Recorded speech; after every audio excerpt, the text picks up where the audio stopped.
ditumbalkan. Maka yang eksekutornya bukan si Sambo. Sambo hanya memberikan ide. Sambo menghendaki dan membuat ide dan rancangan. Dia bikin plannya. Ya, eksekutornya adalah si para penembaknya, orang yang menculik misalnya. Nah, maka di sini kalau bapak adalah perencana, kalau kita bilang ini pembunuhan berencana ya, maka bapaklah yang tokoh sentral perencananya dan eksekutornya si Bilisis Yahudi dan juga Azib Romawi. Nah, ini kalau diibaratkan kejahatan, ini adalah kelompok kejahatan yang berkomplot gitu loh, pembunuhan berencana terhadap Yesus. Nah, beda teman-teman kalau dilarikan ke Islam. Mungkin kalian bilang begini, loh, bukankah segala sesuatu izin Allah? Yes. Ada perbedaan antara irodat dan juga izin. Irodat itu adalah kehendak Allah. Dan Allah tidak pernah menghendaki kezaliman terhadap hambanya. Tapi kehendak Allah itu yang terbaik buat hambanya. Hanya hambanya diberikan pilihan. Mau mengikuti perintah Allah yang nanti akan berimplikasi kebaikan, atau mau menolak yang implikasinya keburukan. Makanya setiap musibah dan keburukan itu adalah akibat ulah kita sendiri. Nah, kalau misalkannya suatu saat nauzubillah min dzalik terjadi, kita ingat peristiwa tsunami. Tsunami itu kehendak Allah atau izin Allah? Maka kita bisa katakan kehendak dan izin. Allah berkehendak untuk mendatangkan tsunami, bukan untuk menyiksa, tapi berkehendak untuk mematikan syahid orang-orang soleh dan menghukum orang-orang yang tidak soleh. Maka izin dari Allah turunlah tsunami. Nah, jadi ada yang memang kehendak dan izin Allah, ada kehendak Allah saja, ada yang izin. Dan apakah Allah berkehendak menginginkan supaya si Bilisis itu tersesat? Tidak. Tapi Allah mengizinkan si Bilisis untuk menyesatkan. Karena sebelum si Bilisis itu menyesatkan, dia minta izin dulu sama Allah, dia bermohon dulu. Maka Allah kabulkan. Nah, seperti itu ya. Jadi beda sekali dengan Islam. Islam, keburukan itu diizinkan, tapi kehendak Allah adalah kebaikan. Karena Allah tidak pernah zalim. Ada dalam Al-Quran surah Al-Baqarah ayat 128. Ya, saya bacakan. Bismillahirrahmanirrahim. Ya. Mana ini? Ini kita baca di sini. Oh, bukan ini. 120. Oh, bukan ini ayatnya. Nah, ini dia ayatnya ya. Pertama, Bismillahirrahmanirrahim dalam surah An-Nisa ayat ke-40, teman-teman silakan dibaca. Ini sifat Allah. Ini Allah tekankan dulu sifat Allah. Innallaha la yazlimu misqala dzarratin. Ya. Artinya adalah Allah tidak pernah menzalimi walaupun sebesar biji sawi. Itu dulu. Allah tidak punya sifat zalim. Zalim itu apa? Seperti yang terjadi kepada Yesus. Zalim itu artinya adalah menyelamatkan para penjahat dengan menumbalkan orang baik. Kalau Allah tidak. Allah menghukum orang salah dan menyelamatkan orang baik. Seperti itu. Lalu bagaimana dengan iradat Allah? Apa yang dimaksud dengan iradat dan kehendak Allah? Saya bacakan dalam Quran surah Al-Baqarah. Oke, saya bacakan beberapa ayat untuk supaya kita paham ya. Kita Islam dulu. Supaya tidak di framing ya. Nanti dikira disama-samain nanti. Dalam Quran surah Al-Ma'idah ayat kelima. Saya akan bacakan terjemahannya saja paling bawah. Sesungguhnya Allah menetapkan hukum-hukum menurut yang dikehendakinya. Artinya hukum yang Allah berikan kepada kita itu kehendak Allah, iradat Allah. Contoh, tidak boleh mencuri, itu kehendak Allah. Patuhlah kepada orang tua, itu kehendak Allah. Potong tangan kalau mencuri, itu hukum dari Allah yang ada kehendak Allah. Allah menghendaki hal itu. Kalau kita tidak lakukan itu, maka ada konsekuensinya apa? Dosa. Nah, bukan berarti Allah tidak mampu melakukan keinginannya. Karena keinginan Allah itu pasti terlaksana. Karena setiap hukuman kafarat itu pasti dialami oleh semua manusia. Di dunia dapat kafarat, di azab kubur dapat kafarat, di neraka pun dapat hukuman. Nah, lanjut. Kemudian Allah mengatakan dalam Quran surah Al-Baqarah 185. Bismillahirrahmanirrahim. Yuridullahu bikumul yusra wala yuridu bikumul usra. Allah menghendaki kemudahan bagimu dan tidak menghendaki kesukaran bagimu. Ini Allah, sifat Allah. Nah, berbeda dengan Kristen. Kristen mengutus anaknya untuk susah. Tuhan Bapa menghendaki anaknya terkutuk dan mati mengenaskan. Dan ternyata kata Yesus, justru yang dianggap Tuhan oleh orang Kristen adalah si Bilisis atau iblis. Iblislah yang menjadi bapakmu. Nauzubillah min dzalik. Nah, saya akan merujuk kepada ilmu psikologi. Ini penting. Data saya tunjukkan teman-teman. Ya. Ini ilmu psikologi. Dalam ilmu psikologi, jejaknusa.com dikatakan bahwa salah satu dua karakteristik. Assalamualaikum Irma. Ada dua karakteristik psikopat. Assalamualaikum semuanya. Ya, Waalaikumsalam. Ya. Jadi sifat dari psikopat itu ada dua. Pertama, mereka itu ada manipulatif dan kejam. Ya, itu sifat dari psikopat. Dan tahukah Anda, setelah saya cross check di chat GPT, ya, ini dia, sorry, oh bukan itu, sifat psikopat tadi ya.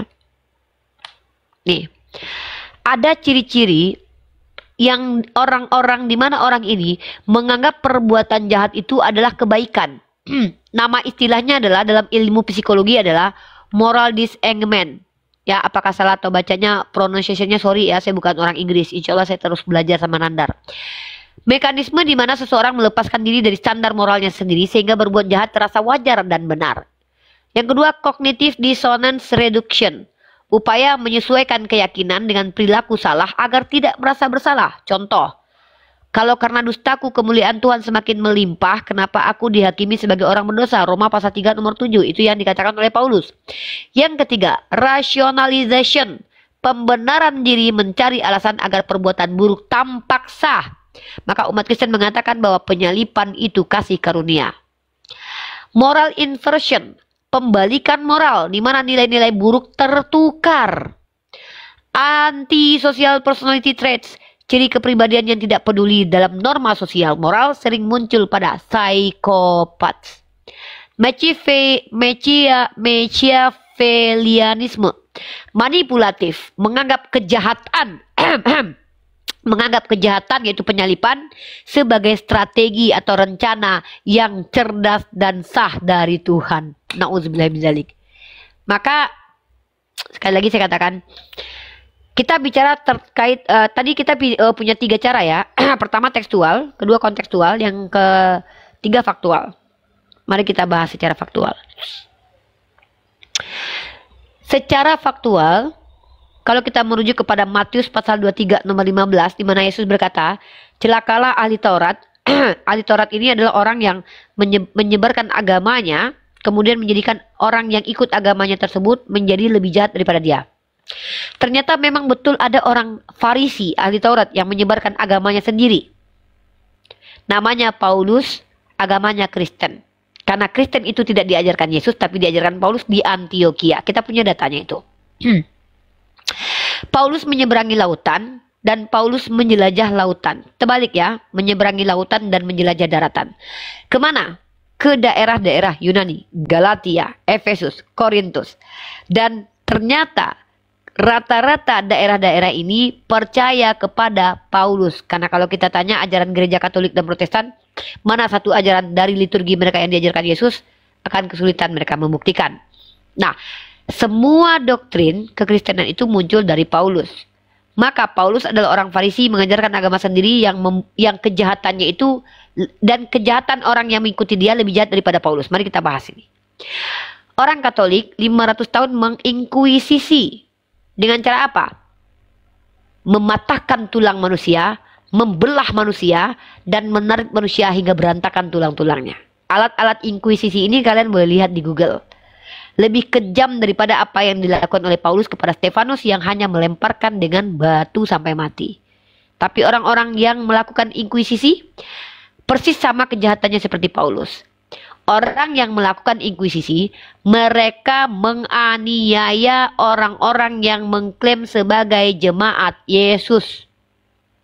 Ya, 500 tahun loh kejahatan ini terjadi. Ternyata di abad ke-16 muncul Protestan. Ya, tapi apa yang terjadi? 3 tokoh Protestan, mereka tidak lepas dari kejahatan ini. John Calvin menenggelamkan Ichabod, atau ada peristiwa Severus, anak-anak penganut aliran Anabaptis ditenggelamkan dan dibakar hidup-hidup. Persis sama seperti kejahatan Paulus. Kemudian, siapa lagi? Zwingli. Zwingli pun tidak membantah untuk menghabisi nyawa-nyawa anak baptis. Martin Luther. Nah, ini dia. Martin Luther memang tidak terlibat langsung dalam menghukum orang-orang yang dianggap sesat, tapi juga tidak menolong mereka. Ada salah satu peristiwa yang sangat tragis, teman-teman, di mana ada salah satu terima kasih Adinda. Salah satu orang Kristen anak baptis, dia berharap disupport oleh John Calvin dan Zwingli, malah dia ditenggelamkan. Nanti saya kasih datanya itu. Dan Martin Luther adalah orang yang karena pemikirannya membenci Yahudi, membuat Hitler terinspirasi, korbannya 6 juta orang Yahudi. Nah, kita bahas secara tekstual, ajarannya ada, yaitu apa? Penyalipan yang dianggap kasih karunia. Simbol kutuk Yahudi menjadi simbol karunia orang Kristen. Ini fakta. Ya. Kemudian, penyalipan yang adalah rencana dan kehendak sibilisis ternyata diridhoi oleh Tuhan mereka, yang Yesus berkata, yang menginginkan kematianku bapaknya adalah sibilisis. Faktualnya, sepanjang sejarah peradaban, yang paling banyak menghabisi nyawa manusia karena agama adalah Kristen. Maka, kita bicara dari sisi data tekstual, data kontekstual, dan faktual. Maka, saya berharap orang Kristen yang naik ke atas ini adalah orang yang mampu membantah saya. Dan kedua, mampu membolak-balikkan keadaan dengan cara buktikan di dalam tekstual, kontekstual, faktual Islam itu keji seperti itu. Saya tidak mengajak umat Islam membenci kalian. Saya sudah terlanjur berdiskusi dengan kalian karena penghinaan kalian terhadap agama saya. Ya, Islamfobia. Adanya Islamfobia bukti bahwa tidak adanya Kristenfobia itu bukti bahwa Islam itu tidak memiliki kebencian. Adanya Islamfobia bukti bahwa kalian penuh dengan kebencian. Itu fakta. Teorinya begitu. Nah, kita tunggu kalian untuk naik ke atas membantah narasi saya. 1 slot kita hadiahkan buat kawan Kristen biar bergantian. Uni di bawah aja, Uni buat. Oke, kalau gitu kita kasih dua slot. Nah, teman-teman, saya di bawah aja ya. Ya, assalamualaikum. Makasih, Mak. Makasih, Mak. Nanti Mika ditemenin ya, Mak. Oke, di bawah. Teman-teman, ada pertanyaan dari beberapa saudara saya dan juga ada pertanyaan dari orang-orang yang ini ya, bertanya, Uni, kenapa support Tante Mika? Dia kan itu barbar kalau diskusi. Iya dulu. Iya, saya sapa nanti ya Bang ya. Iya itu dulu. Dulu betul, saya akui. Saya juga tidak suka narasinya Tante Mika. Naik tapi ya. Halo Pak Andes. Halo Pak Andes, oke kita turunkan. Ya, artinya Tante Mika ini saya bertanggung jawab terhadap dia karena saya bisa menjamin dia bukan orang jahat. Dia tadinya niatnya untuk membalas setimpal perilaku kaum Kristen. Setelah kita lakukan diskusi di belakang layar, akhirnya Tante Mika menyadari bahwa kepentingan itu adalah dakwah. Membalas itu konsekuensi logik. Atau nanti. Tapi kita dahulukan adalah dakwah. Nah, Tante Mika sudah mulai banyak perkembangan. Beliau sebenarnya adalah orang yang juga bukan orang bodoh-bodoh kali ya. Double Bang Wan. Bang Wan yang mau disampaikan Bang Wan? Minta tolong Bang Nandar. Bang Nandar tolong buka original teks yang bahasa Ibrani itu di Galatia 3:13 sama 14. Bang Nandar. Ini dia pingsan ya kayaknya. Oke. Baik. Teruskan. Nah, oke. Artinya apa? Saya ini adalah Bunda Gembala bukan hanya untuk Oten. Saya juga berharap bisa jadi Bunda Gembala untuk teman-teman apologet. Maksudnya apa? Saya ingin mensupport teman-teman yang punya giroh di dalam hatinya untuk membela kemuliaan Islam. Tapi mereka harus diberitahu bahwa membela agama Islam itu dengan cara yang benar. Yaitu sesuai dengan dalil Al-Quran. Tidak mengapa kita membalas secara setara. Tapi dengan prinsip-prinsip Islam. Tante Mika insya Allah banyak saya lihat perkembangan dari Tante Mika ini ya. Mudah-mudahan Tante Mika bisa bersama-sama kita menjelma menjadi harapan kita adalah apologet yang berkualitas ke depan. Ya, tapi tetap teman-teman tidak bisa intervensi ya, karena Tante Mika berhak untuk merahasiakan pribadinya dan juga berhak untuk membackup dirinya sendiri. Itu kita tidak masalah. Saya bertanggung jawab dengan Tante Mika ya. Jadi kalau ada yang bertanya, Uni Tante Mika gini-gini, saya yang tanggung jawab. Ada yang mau ngomong sama saya langsung gitu. Oke, Bang Max. Halo Bang Max. Aduh, si Boy lagi. Ini si Boy ini udah 3 koma. Oh ya udahlah, kalau gitu kalau ini kita serahkan ke Tante Mika. Bentar karena aku ada dalam minggu. Bentar Boy ya. Boy kamu sama Mika aja. Teman-teman, itu sedikit narasi yang saya sampaikan buat teman-teman semua. Lanjut dengan Tante Mika, karena saya ini harus banyak istirahat. Ada ujian di kampus juga. Saya serahkan kepada Tante Mika dan diawasi oleh Bang Teku dan juga Ca dan Teh Eneng. Nanti kalau Bang Teku misalnya Tante Mika ini menghujat, Bang Teku tolong sampaikan saja. Kita tidak perlu basa-basi kalau untuk itu ya. Kita sama-sama backup diri kita supaya kita sama-sama berkembang, bertumbuh menjadi pribadi yang lebih baik. Seperti itu. Oke, izin untuk close cam dan mute. Lanjut saudara-saudaraku perjuangan kita. Saya tidur dulu. Ya. Irma, Uni istirahat dulu ya, Dek. Ya Uni, selamat istirahat. Ya, Tante Mika ya. Bangun. Siap, Tante Mika. Lanjut.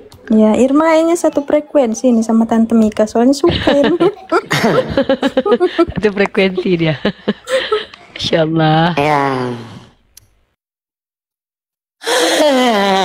Gantung. Orang Nina. Ya, suara keledai. Tidur. Hah? Suara keledai anaknya. La la la la la la la la la. Suara mamanya.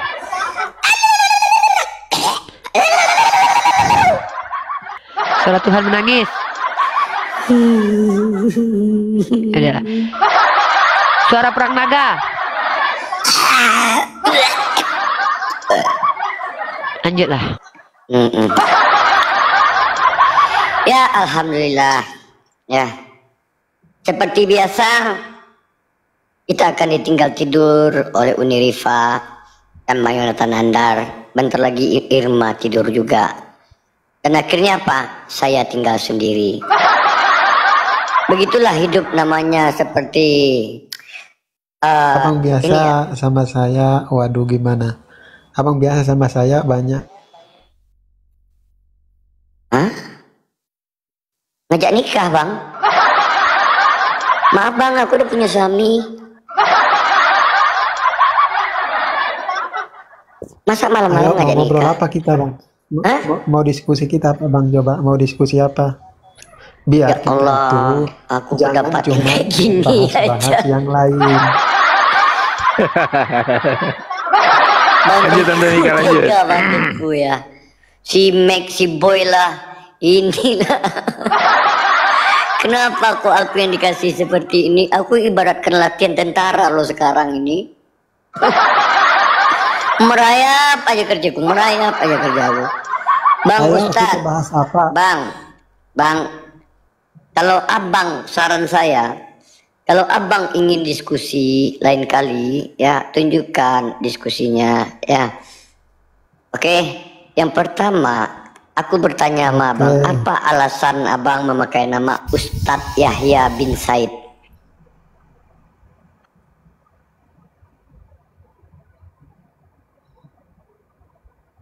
Bang. Ya, gimana Bang? Gimana? Apa alasan utama abang membuat nama Ustadz Yahya bin Said? Iya, karena macet. Karena saya ini udah pelajari agama atau pelajari Al-Quran, makanya saya laku Pak Ustadz, saya laku pengajar. Saya buat seperti itu karena saya udah pelajari, saya udah belajar. Sehabis huruf ijaiyah ba apa lagi? Saya di sini. Sehabis huruf ijaiyah ba apa lagi? Kau dengar dulu. Saya belajar. Kau katakan, ajar, kau belajar maknanya. ya. Isinya. Sehabis huruf Hafalan. hijaiyah, ba apa? Kau dengar dulu, Bang. Saya bukan belajar Arabnya, tapi saya belajar. Di bawah ganti namanya baru naik. Di bawah ganti namamu baru naik. Kalau kau ingin pansos di sini, sorry. Ya, Baru aku kita mau tidak tanya, milih. Tante. Ya Bang Tante, Wan. baru aku mau masuk tadi mau tanya. Oh, Teruskan. iya. Jadi gini, ya. Nama itu Ustadz. Itu bukan gampang untuk mendapatkannya. Ya, bebannya itu tanggungannya berat. Bukan gampang mendapatkan Ustadz. Tiba ada orang kafir memakai nama Ustadz. Ditanya huruf setelah huruf hijaiyah ba, jadi begini. Baru huruf hijaiyah merasa pintar kau tentang keislaman. Kau nggak tahu aku ini siapa? Apa ini? Diam kau dulu. Ini bahasa apa? Diam. Hai. Kenapa Diam. marah-marah? Dah, Oten nggak boleh ngomong. Ya. Kau biar tahu kau aku ini siapa. Mau tahu kau siapa aku? Aku Friska Laguna, CEO Grup Santoso. Ya, bagi kamu yang tadi naik, ganti namamu dulu, baru naik ke sini. Karena aku udah terikat, ya, peraturan Apa mau sama ganti? Unirifa. Diam kau dulu, boy. Kau kemana aku pergi? Satu hari ini kau yang kutengok lebih banyak aku jumpa kau daripada pasanganku. Muak kali aku ada kau, ya benar, muak kali aku. Udah Enggak, lo sebenarnya ada kok terus jumpa sama Tante Mika ini. Kenapa itu? Kau yang ngejar aku. Tiba-tiba kau muncul. Mana tahu aku? Kau yang ngikutin aku kemana? Emang banyak Oten aja ngajak nikah aja 5 orang loh satu hari ini Iya aja kan? Kristen ngajak nikah 5 orang. Kau pura teman. Kita kan udah berteman. Ya wajar kau terikuti. Kau berteman kata kau. Miskin. Ya, kau mau diskusi baik-baik. Tidak jumpa kau heran. Wow, kau bilang gitu. Kau mau belum pernah diskusi baik-baik. jumpa. Ya. Ya. Oke. Diskusi kita. Oke, ya. Mana yang kan sekarang memang kita kembali lagi tadi belum selesai. Sekarang kan terjadi karya penyalipan dibuat oleh iblis dan satu menyatakan adalah karya Tuhan. Nah, yang benar menurut kamu antara pernyataan Edis dengan Pak Bom, aduh noise, sebentar. Menurut kamu sebagai seorang Kristen, itu aja yang dibahas.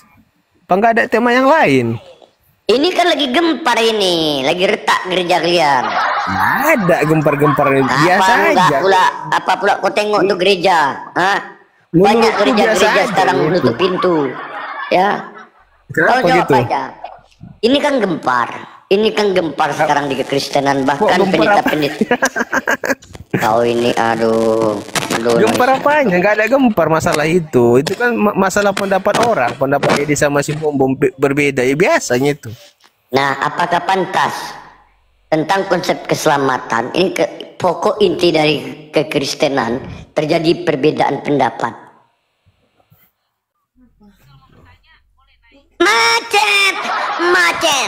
Macet. Enggak. Apa tadi? Kau ini. Lagi ambil kopi tadi. Diam aja lah kau, Mek. Enggak, apa pertanyaanmu? Kau di bawah aja lah, Mek, ya. Ya. Bang Andreas.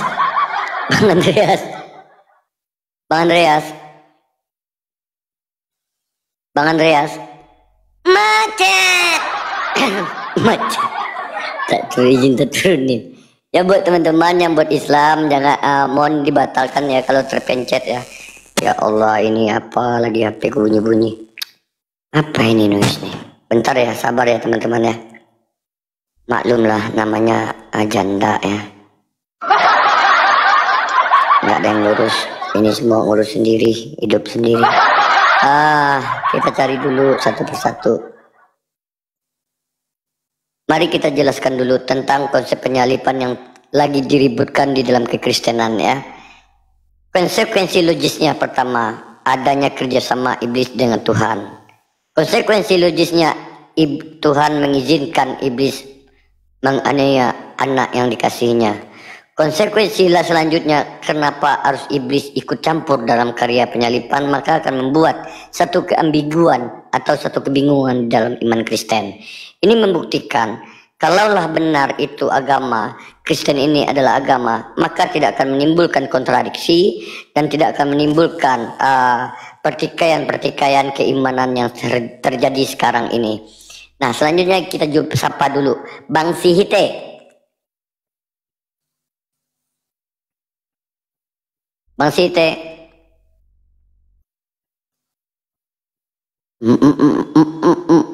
Macet. Macet. Ya aku ditinggalin sendiri loh. Orangnya pada tidur loh. Udah macam kelelawar, aku udah disuruh begadang malam. Ada lagi. Terus kelihatan deh. Aman bang. Bang Yans. Aku noise kah? Noise. Noise sekali ya? Iya. Irma selalu nemenin tante kok, tenang. Apa pula kemarin tidur 3 hari 1,3 harinya tidur. Enggak, Yan. ini belum waktunya tidur. Irma masih Oke. menemani.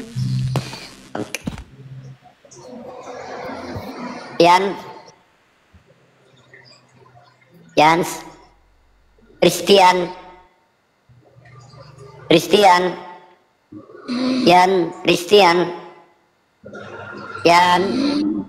Astaga, tidur dia. Macam. Christian.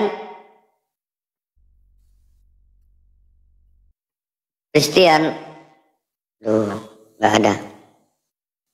Kita cari ya teman-teman ya, satu persatu dulu lah. Ini ada 11 permintaan. Tadi Bang Site ini udah terima, minta naik lagi. Bang Site.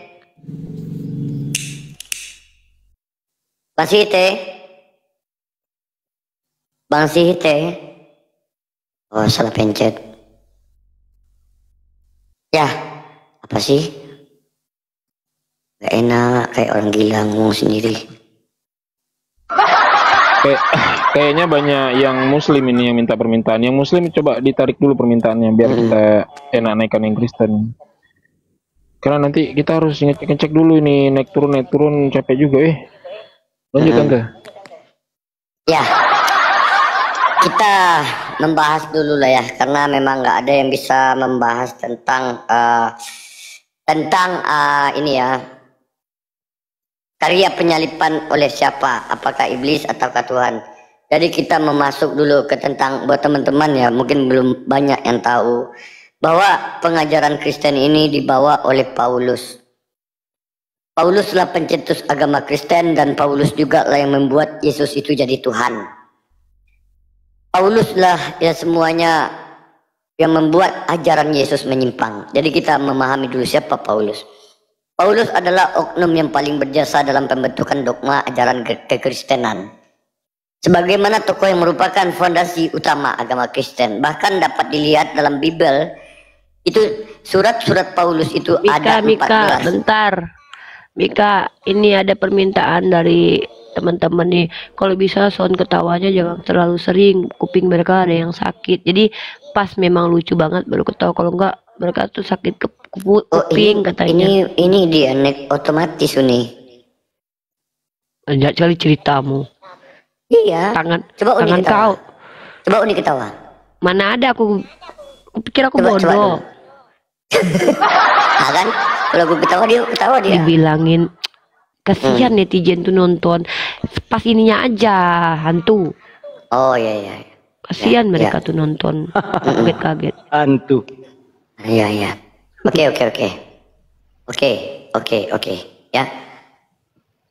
Sonkat adalah yang membuat sonkat. Paulus adalah oknum yang paling berjasa ya. Gak ada lagi kawan aku sini. Aku udah capek kali lo ngomong dari tadi di Komal Bang Abu. Udah 3 komal satu hari ini Bang Wan. Antam saja Tante.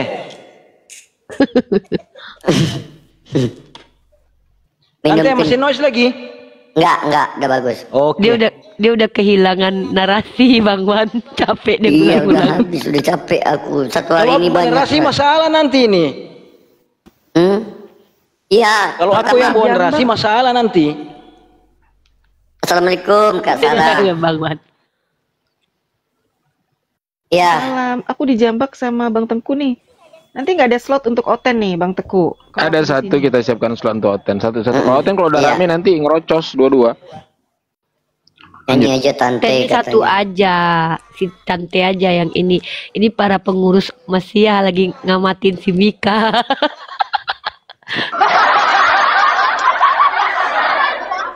Tahu nggak teman-teman, aku ini dibaratkan lagi pendidikan tentara loh. Ya. Jadi tekanannya itu berat. Nah, jadi mulai tekanan itu dari kepala atas, pinggang bawah itu nggak ada yang ngurut ya.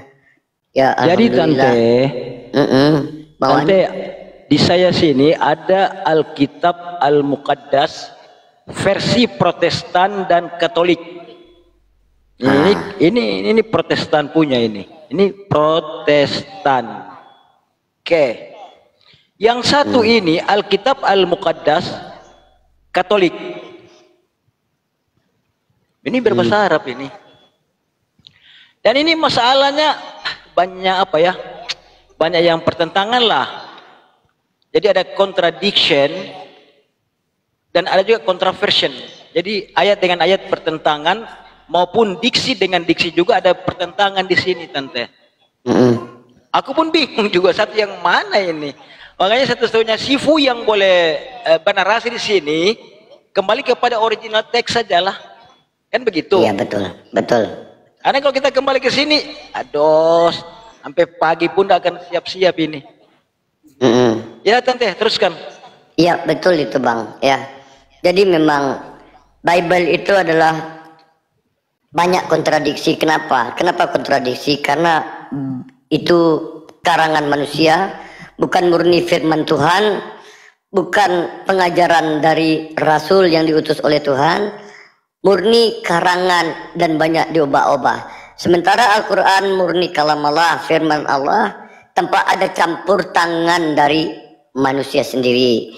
Nah, tetapi di dalam kekristenan Bible ini banyak cerita atau sejarah tentang cerita Yesus itu yang berulang-ulang di tempat di dalam 4 kitab kanonik, Matius, Lukas, Yohanes, Markus, ya. Jadi perkataan yang diulang-ulang, cerita yang diulang-ulang, bahkan mendapatkan banyak kontradiksi. Bang Siti mau ngomong, silakan. Bang Siti. Iya. Islam Kristen. Coba. Kristen. Oke. Bang, kan sekarang ada pernyataan dari Bom dan Edis TV, ya kan?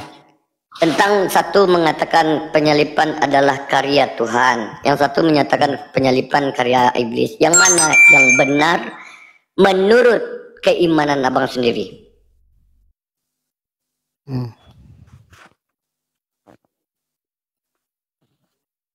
Gimana? Di dalam diskusi sekarang antar kekristenan terjadi perdebatan yang sengit. Yang satu mengatakan bahwa penyalipan itu karya iblis, yang satu mengatakan penyalipan adalah karya Tuhan. Menurut abang sebagai seorang Kristen, yang mana yang benar dari antara dua ini? Yang ngomong karya Tuhan siapa? Hah? Yang ngomong karya Tuhan siapa? Bom. Nggak kenal sama Bom. Ada pendeta besar pun ada yang bersepakat bahwa itu adalah karya Tuhan.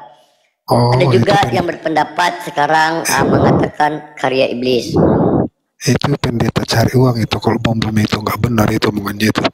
Berarti ada pendeta sesat di dalam kekristenan sekarang ya Bang? Wah banyak. Termasuk Bom. Boleh, bisa dibilang boleh. Bisa dibilang. Jadi tolong abang ceritakan seperti apa sih sebetulnya penyalipan ini yang benar kalau menurut keimanan abang? Ya penyalipan itu karya iblis. karya iblis. Berarti iblis menghadiahkan kebaikan kepada abang. Bukan karya iblis, tapi Allah Bapa di surga memanfaatkannya jadi karya keselamatan bagi umat manusia. Berarti Tuhan dengan iblis bekerja sama.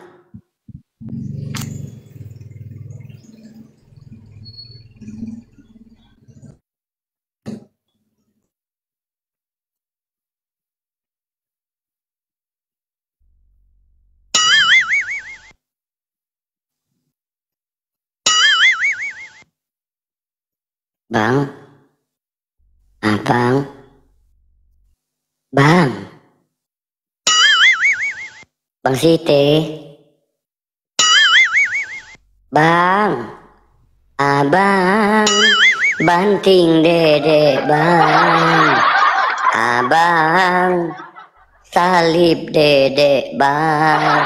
Telah lama abang tak salib adek. Inilah teman, ya, kalau keimanan ini cuma mengimani saja, maka akan membuat kalian kebingungan. Inilah kalau agama itu dijadikan iblis pejabat, seperti yang dikatakan si Gumasa. Iblis pun ternyata menjadi pejabat di Kristen ini. Honorer dia, honorer. Jadi ketika tidak ada yang apanya ASN-nya, iblis ini honorernya. Jadi memang dimanfaatkan oleh Tuhan. Ya, oke, buat kita sapa dulu satu persatu. Kabur.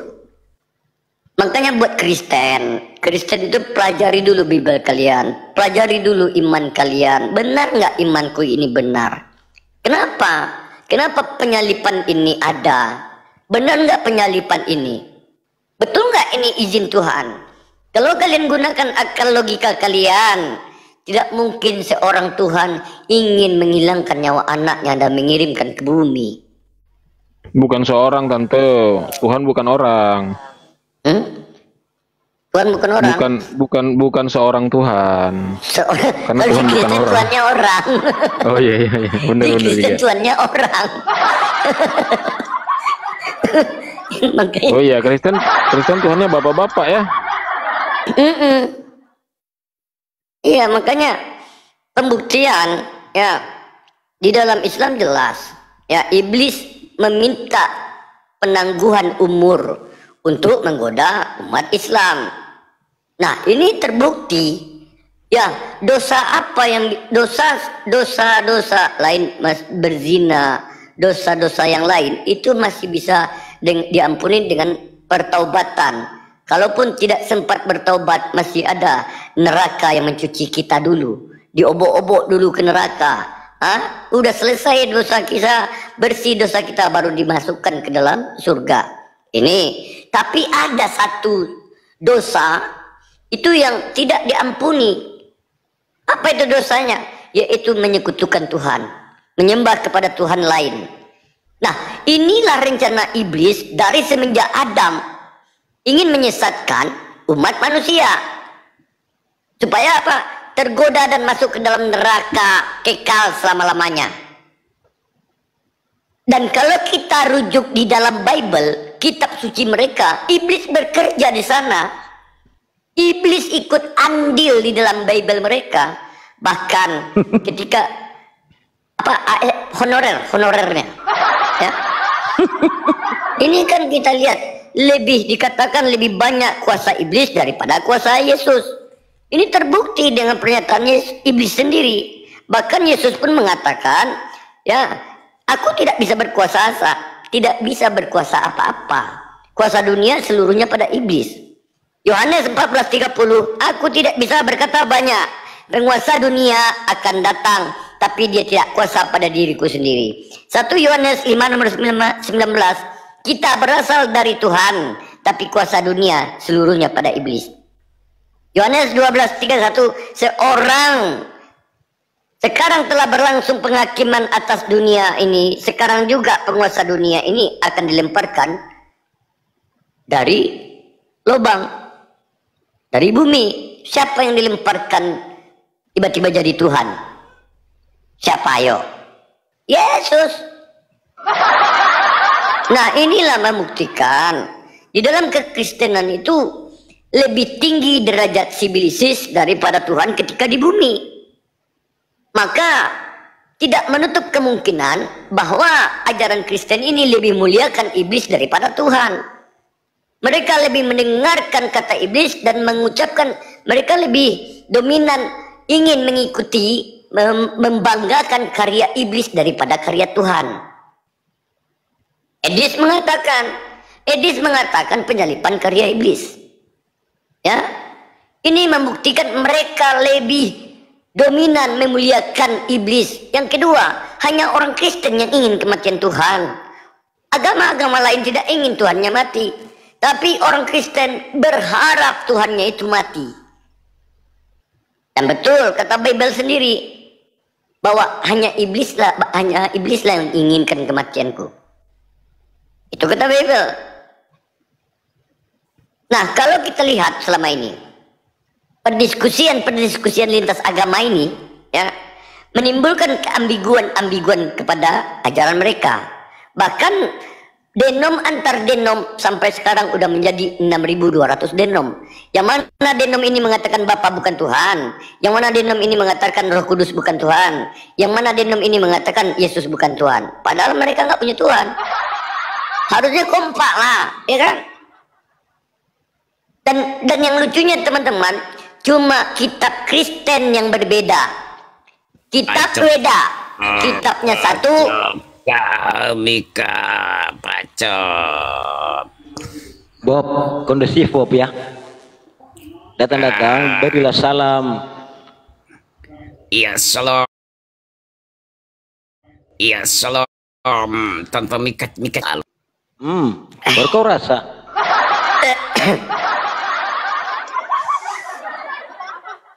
Ya, cobalah kalau ngomong itu berak dulu selesaikan baru naik.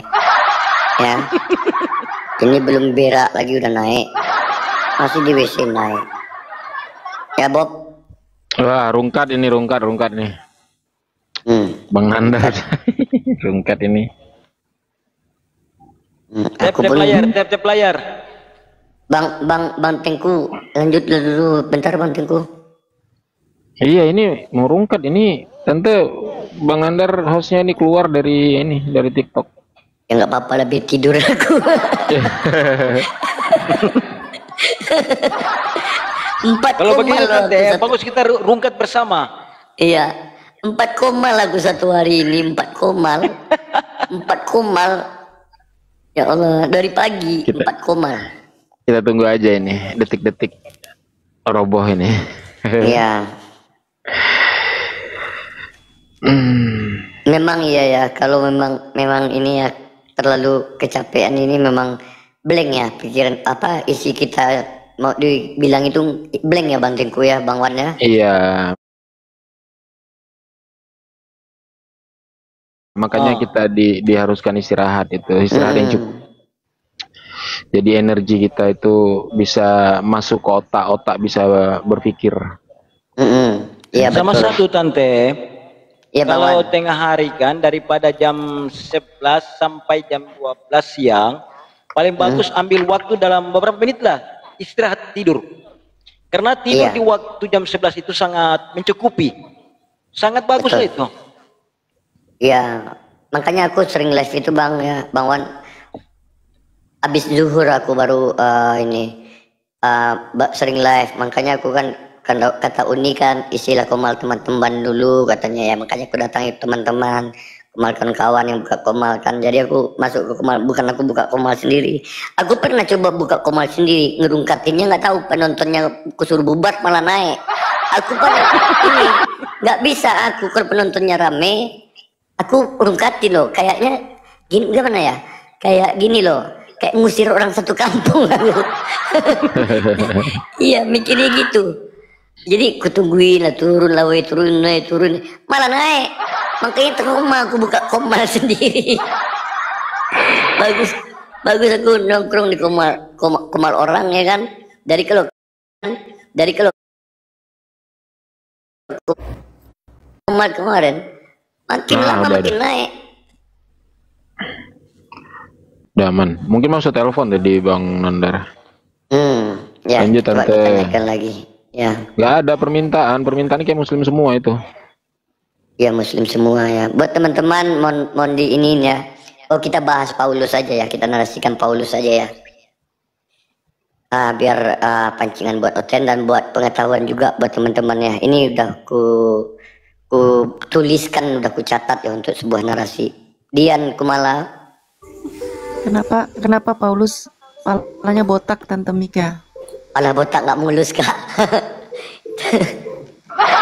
tapi Kak Sarah ya, dari namanya aja udah dibuatkan loh, Paulus. Kalau digeser huruf U-nya itu ke depan, itu jadi palsu loh. Itu cocokmologi namanya. Iya, namanya juga cocokmologi ya. Agama mereka kan cocokmologi semuanya. Mana ada yang mau betul-betul Alkitabiah mereka? Mana ada orang Kristen nih nanti dibawa ke sini, nggak nyambung. Itu perumpamaan cocokmologi semua. Abi, Nggak boleh kayak mereka. nah kabur. Aku malas lagi narasi, lakukan diskusi aja lah mau ya. Capek. Capek. Udah mau mati dia teman-teman. Suruh Bang Teku itu. Suruh Irma Daeng. jadi apologet. Daeng. Tapi jam segini jam segini ini netizen itu Makanya ya aku kan? atur jadwal Bang Teku. Nah, Tuh, kami siang-siang tuh kajian. Nah, si Mika nih malam-malam hiburannya. Jadi dia tuh tidur aja terus. Jangan dari tadi dia masuk komal. Iyalah. Udahlah jadwalin gitu loh. Jadi untuk tempur tuh nanti jam malam 3 jam 4 jam. Jangan 24 jam, mampus juga keriput nanti. Iya, tapi di ini di DM tante